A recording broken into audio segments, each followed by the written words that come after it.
Thank you very much. My fellow Americans, my first and highest duty as president is to defend our great country and the American people. I swore an oath to uphold the laws of our nation, and that is exactly what I will do. All Americans were rightly sickened and revolted by the brutal death of George Floyd. My administration is fully committed that for George and his family, justice will be served. He will not have died in vain. But we cannot allow the righteous cries and peaceful protesters to be drowned out by an angry mob.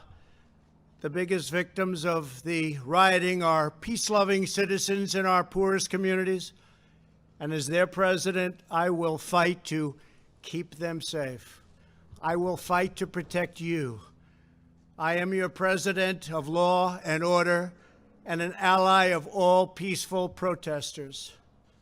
But in recent days, our nation has been gripped by professional anarchists, violent mobs, arsonists, looters, criminals, rioters, Antifa, and others. A number of state and local governments have failed to take necessary action to safeguard their residents. Innocent people have been savagely beaten, like the young man in Dallas, Texas, who was left dying on the street, or the woman in upstate New York viciously attacked by dangerous thugs. Small business owners have seen their dreams utterly destroyed. New York's finest have been hit in the face with bricks. Brave nurses who have battled the virus are afraid to leave their homes. A police precinct has been overrun. Here in the nation's capital, the Lincoln Memorial and the World War II Memorial have been vandalized. One of our most historic churches was set ablaze. A federal officer in California, an African-American enforcement hero, was shot and killed. These are not acts of peaceful protest. These are acts of domestic terror. The destruction of innocent life and the spilling of innocent blood is an offense to humanity and a crime against God. America needs creation, not destruction. Cooperation, not contempt. Security, not anarchy. Healing, not hatred. Justice, not chaos. This is our mission, and we will succeed. 100%, we will succeed. Our country always wins. That is why I am taking immediate presidential action to stop the violence and restore security and safety in America. I am mobilizing all available federal resources, civilian and military, to stop the rioting and looting, to end the destruction and arson, and to protect the rights of law-abiding Americans, including your Second Amendment rights. Therefore, the following measures are going into effect immediately. First, we are ending the riots and lawlessness that has spread throughout our country. We will end it now.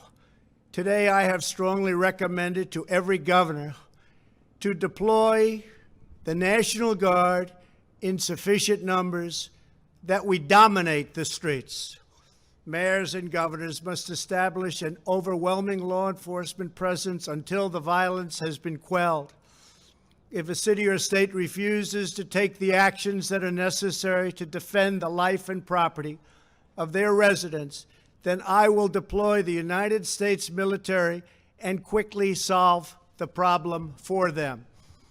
I am also taking swift and decisive action to protect our great capital, Washington, D.C. What happened in this city last night was a total disgrace.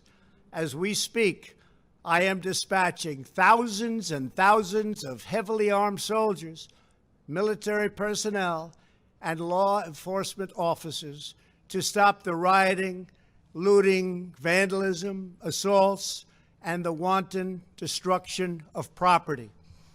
We are putting everybody on warning. Our 7 o'clock curfew will be strictly enforced.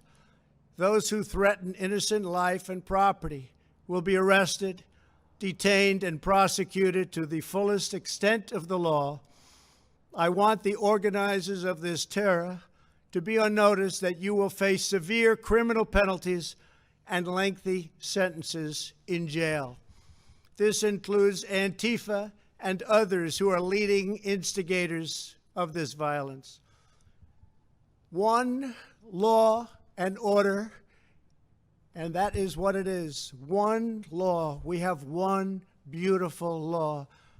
And once that is restored and fully restored, we will help you, we will help your business, and we will help your family. America is founded upon the rule of law. It is the foundation of our prosperity, our freedom, and our very way of life. But where there is no law, there is no opportunity. Where there is no justice, there is no liberty. Where there is no safety, there is no future. We must never give in to anger or hatred. If malice or violence reigns, then none of us is free. I take these actions today with firm resolve and with a true and passionate love for our country. By far, our greatest days lie ahead. Thank you very much. And now I'm going to pay my respects to a very, very special place. Thank you very much.